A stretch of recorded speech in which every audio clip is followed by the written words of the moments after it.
يقول: كيفية تحفيز النفس للاستمرار على طاعة الخالق. هذا مطلب عظيم، وتغبط أيها الأخ جمال على سؤالك هذا.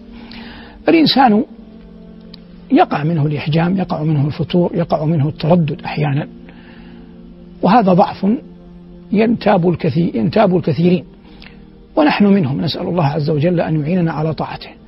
مما يعين تدبر القرآن والإكثار من تلاوته، كذلك مما يعين دعاء الإنسان لنفسه بأن يثبته الله عز وجل على الهدى، فإن الله عز وجل إذا استجاب الدعاء يسر لك العمل بهذه الاستجابة، تقول: اللهم يا مقلب القلوب ثبت قلبي على دينك.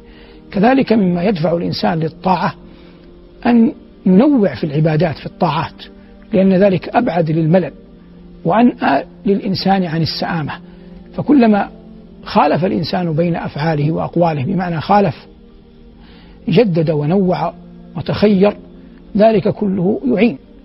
فتارة يصلي المغرب ثم يمكث إلى العشاء، وتارة يصلي المغرب فيخرج، وتارة يصلي العشاء ثم يمكث قليلا يقرأ القرآن، وتارة يتوخى آخر الليل فيصلي، وتارة يخشى على نفسه الكسل والنوم فيوتر في أول الليل، وتارة يغدو إلى أمه يمكث عندها أكثر مما جرت العادة أن يمكث عندها، وتارة يذهب إلى القبور يرى مساكنهم ويترحم عليهم ويدعو لهم ويستغفر لهم، ويرى في ذلك أثرا في نفسه. وإن كان ذا قدرة مالية يتوخى المساكين والفقراء والأرامل وذوي الحاجات فيعطيهم مما أفاء الله عز وجل عليه، فيحدث ذلك في قلبه انكسارا وثباتا على دين الله تبارك اسمه وجل ثناؤه.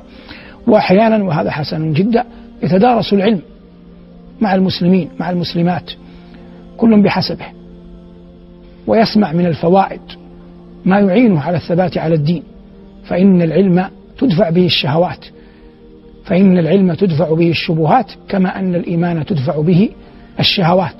وربما يسمع كلمة ولو علمها من قبل، لكن قد يكون الملقي صادقا مع الله عز وجل، فيكون لتلك الكلمة وقعا على نفسه تعينه على الثبات على الدين، كمن يسمع مثلا وهو يخشى على نفسه من الزنا قول النبي صلى الله عليه وسلم في حديث الثلاثة الذين أطبقت عليهم الصخرة في الغار، أن ابنة العم قالت لابن عمها لما تمكن منها، قالت: اتق الله، فقام عنها.